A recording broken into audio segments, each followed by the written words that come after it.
Hi, I'm Jane Campbell, and this is... Paul Kearsley. And we're here at Mountain Homestead. We've lived here for about 4 years with my sister and her family and some kids. We all moved here to start a bit of a project. We are just outside Bellingham, Washington, on 8 acres, and we are trying to do our best to steward this land back into a really healthy, rich ecosystem. We spent a bit of time looking for the right piece. There was a couple big factors that we wanted, maybe in particular the southwestern aspect, perennial water on site, and sort of a diversity of existing ecosystems. We didn't want to land in just a forest or just a field. So spent about a year with the 4 of us all collaborating and weighing different sites against each other until this one showed up. And basically went through the whole purchasing process and landed here in early June of 2016. We didn't really waste a ton of time. The garden that we're in right now went in the very first weekend that we were staying here. We built a hoop house, put up fencing systems, planted some trees, and sheet mulched in these annual beds, which we've been working ever since. And we've done a lot of incremental growth here. That fence line initially ran right behind us. It has grown out 3 or 4 times since then. We've done a lot of portable infrastructure, sort of versatile systems that we could sort of, tinker with as we came to know the site. Our good friend Doug Bullock, I remember talking with him when we first landed here and telling him, it hadn't really sunk in yet and it still felt really new and weird. And Doug kind of nodded and he said, it takes about 5 years. I was like, all right. We're almost there. We've got 1 more year to figure out. We kind of planned to have a fluid sort of design to the space. Some big things came together early, but we've had this really fluid design, and as we're getting into our 4th and 5th year now, things are really starting to click together. And happy to show you guys some of what we've come up with.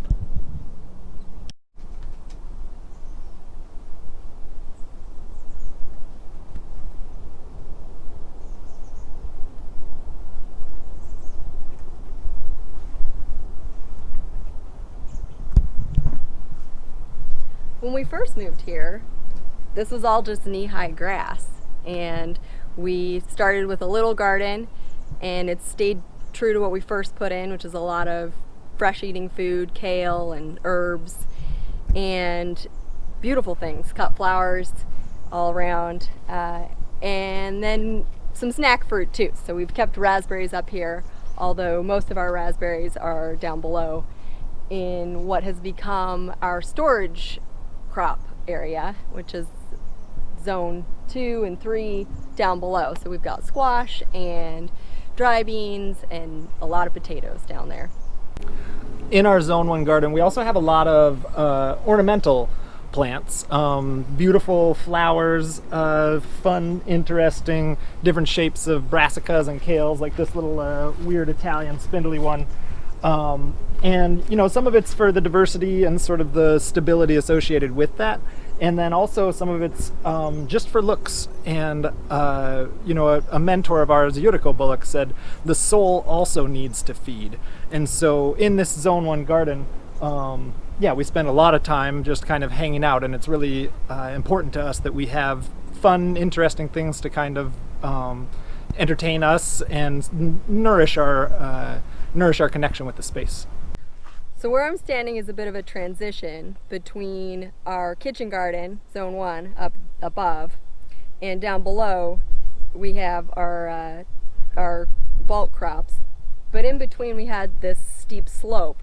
We talked about terracing it, and potentially could still in some spots, but we didn't really have the time or the energy to put in a bunch of rock terracing. So we did a little bit of an intermediary thing, got some trees going, and everything we planted here is totally drought tolerant and hasn't had irrigation the whole time it's been in the ground. So we've got a loquat, then a persimmon, and 2 peaches up there. And then on this side we've got figs and more peaches and a mulberry at the end, as well as gumi, which we really love eating, and a few other things that are filling in, phlomis and red hot poker. And we used logs as a temporary solution for retaining the base of the slope, and also to create this ramp which connects us from the lower garden up. It makes it easy to wheelbarrow materials. It also makes it easy for toddlers to ride their trikes down from the upper garden to the lower garden. And our plan is to be able to, as the logs get punky, swap them out for rock and just do it more incrementally. And then also just to allow the slope to be kind of steep and planted with some rugged plants that are able to hang on to the soil. And over here on this side of the path, where it's not quite as steep, we've been able to do a lot more sheet mulching. We started with a tiny triangle down here and then expanded and expanded and expanded, knocking out a lot of that grass, which is a growth inhibitor for a lot of the woody perennials, and replacing it with wood chips, some of which we chip ourselves, some of which are chips that we get from a local pallet company. So it's all mixed, but we've also been able to get a ton of mushrooms growing throughout the wood chipped area on this slope, which has been so exciting. Every time it rains, we come out and just pick tons and tons of Burgundy stropharia. And then there's just kind of a hodgepodge over here. Every time we have an extra squash plant that doesn't fit in the rows, we pop it in the slope and it acts as a ground cover and then makes random pumpkins. Every time my sister needs to divide her lamb's ear, we grab some and throw it in the ground, and if it lives, great, and if it doesn't, then that's fine too. And the phlomis just keeps getting bigger and bigger, and we've got lots of these geum that we really like as well. So this is a fun area where we're protected from deer. The trees don't have to each have their own cage, which they do further out where we don't have the all-inclusive fencing. And we get to keep planting as the fence line expands within this area. But we just had a really great experience eating a bunch of peaches for the first time off of this tree here.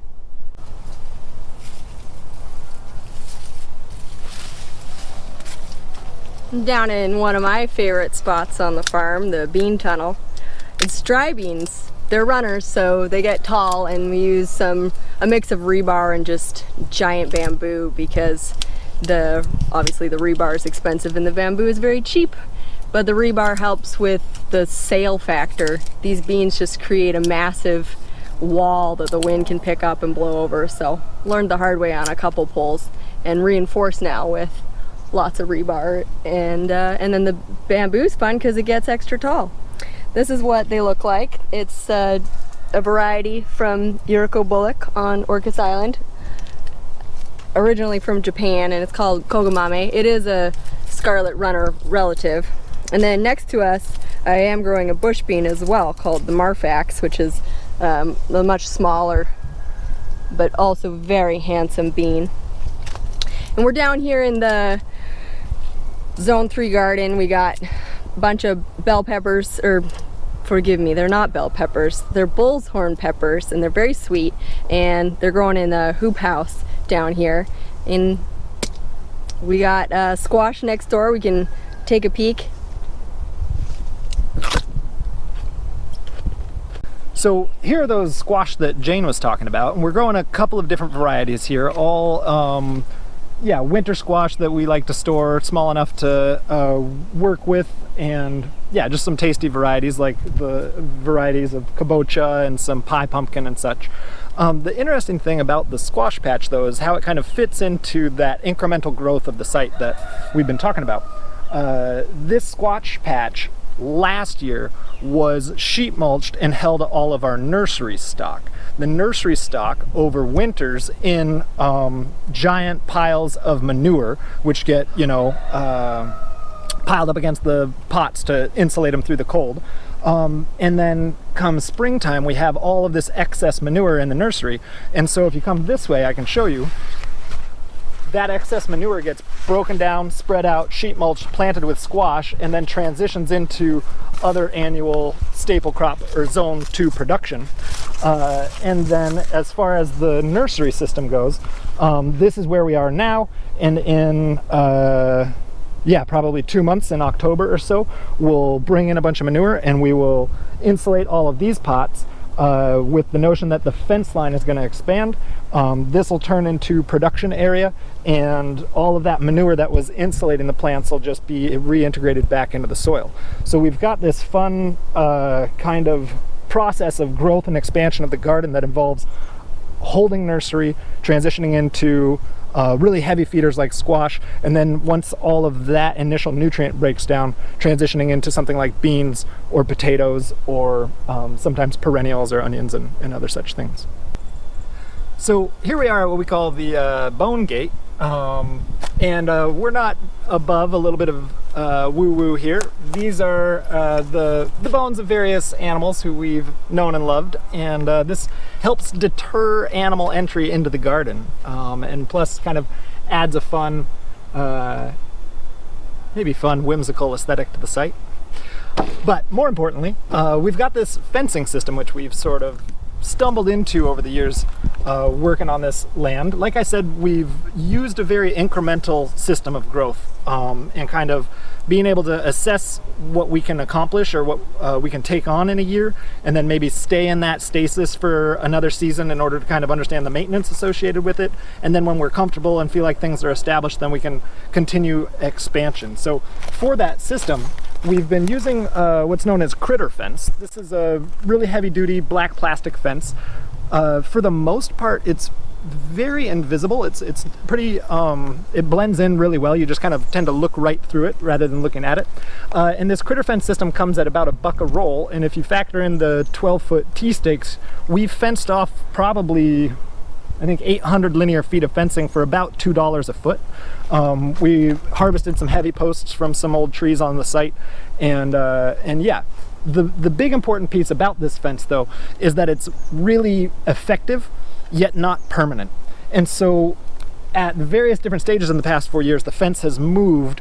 It used to be back in the garden a little further. It came out and this gate was installed, and actually if we look down the line here, this inside corner is our next plan for expansion, and the fence is going to swing out. We'll relocate the post out there, and then this whole area where we've been sort of acquiring and dumping some organic fill and such from different projects on the site and through landscaping clients off the site, we've been filling in this little bit of a pit here, and now the fence line is going to move to incorporate this, and then this will get that same sheet mulch holding nursery into, or sheet mulch holding nursery squash production, and then over 3 seasons be integrated into our zone 3 staple crops.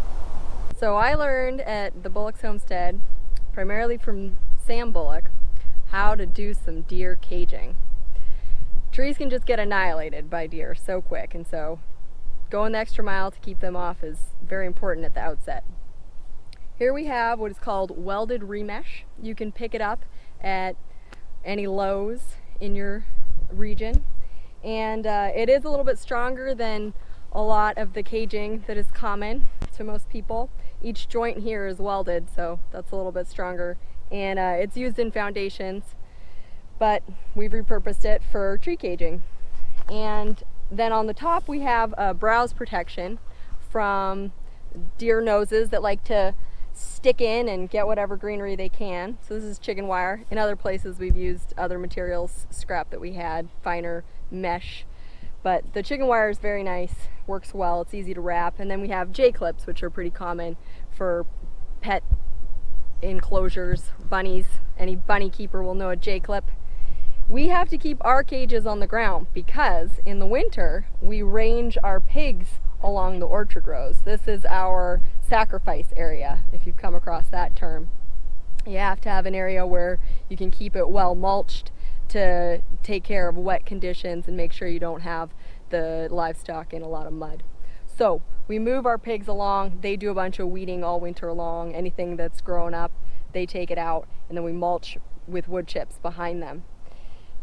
However, if we didn't have the cage on the ground, then we'd risk especially when the trees are very little, this beauty plum is getting to a point where it's not as vulnerable to the pigs digging it up. However, pigs are very strong and they do what they want. So if we didn't keep the caging low on the ground, then we'd have the pigs up against the trees doing their darndest. So yeah, we've got that, and then we've got another layer of protection inside the cage. We've got a vole guard, and that's a little bit of hardware cloth down there around the trunk. You want to keep that low and on the ground, because what happens in the winter, especially if you have a well mulched ring around your tree, is that voles will get very cozy and they'll come up against your tree and nibble off the bark and get at that tender cambium, which is the living tissue of the tree, and chew it apart. And many a orchardist has lost trees to voles, so that's a pretty critical piece of protection in our area. What else? Oh, we've got our drip irrigation. So some of the trees in this orchard space are drought tolerant, and once mature will be taken off irrigation entirely. Other things will require irrigation throughout their young lives and into their early maturity. So we've got a lot of this inline drip is what we use. So we've got 1/2 inch pipe coming down the row, and then just a loop of the inline drip around each tree.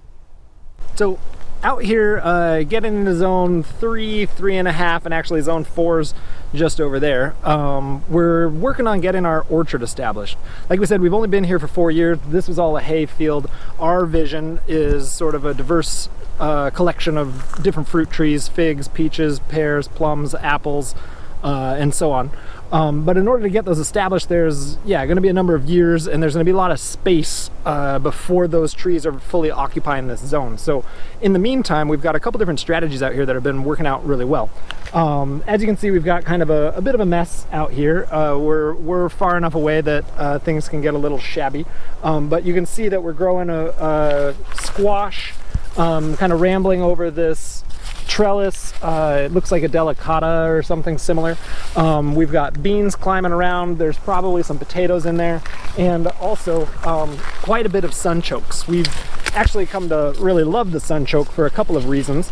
It has a reputation for being super tenacious, and then also overwinters pretty well, and has turned out to be a really awesome source of pig fodder for us. And that's actually what all of this is a big belt of forage that's between the rows of the fruit trees to feed these here hogs. So we keep American guinea hogs. We've got around 4 to 6 of them at any time of the year. And actually, we're standing in the middle of a pasture row. This pasture row grows up some pretty healthy grass, and we range the pigs on here from, say, late March all the way up through mid-August or so.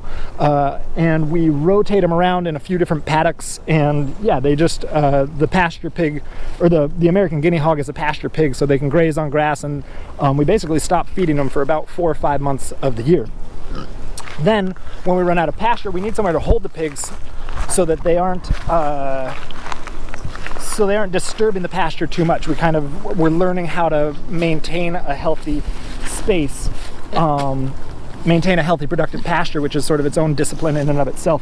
So when we don't want the pigs on pasture, we park them in these forage belts where they are right now, and they'll range here basically from late August into March. And these forage belts get churned up. The pigs do a lot of rooting. Oh, what? The pigs will do a lot of rooting. They'll dig up the sunchoke roots. They'll eat the whole sunchoke plants. They'll find squash, beans, potatoes, and all those different things. So they get to be entertained. They get to be pigs. And then on top of that, as they're making this disturbance, as Jane said, they're protecting the fruit tree from the encroaching grass and pasture. So we've got kind of this nice little system where the sacrifice area for maintaining the livestock and preserving the pasture is simultaneously the development area for both pig forage, as well as the establishment of what are zone 4 nut trees and all of the fruit trees that we were just looking at. So there's a lot going on here, and we'd be remiss to not mention all the people who have helped us out here. It takes a lot of friends and family, not just to help plant trees. We had a big orchard planting party when we did that 3 years ago, 2.5 years ago, but also just people to enjoy it with. It makes it so much better being here and being able to have potlucks and bonfires. And so that's the folks that live here with us, my sister and her family, and then also all of the friends who come over and people who are curious about learning more about what we're doing. It's been really meaningful to have those relationships and share this place and the animals and the plants and the food with a community of people. The family structure has been such a big part of what we've been able to accomplish here. It's one thing to have a bunch of people sort of living together, but the fact that there are effectively the 4 adults who all share a common vision really allows us to multiply our capacity and abilities. We all get together on large maintenance projects, large installations and such. We're all collaborating on terms of the overall site design and how energy and resources are flowing through. And we're also all sort of drawn to our own sort of specialties. Ryan is particularly interested in mowing and maintaining the pasture and has been doing a great job of it over the past few years. Liz is very skilled in the garden and also likes doing a lot of the work with the animals. Jane is, a master gardener, obviously. And then I end up doing a lot of shop work and construction and such, and sort of filling in little holes here or there. And we have our games specialists.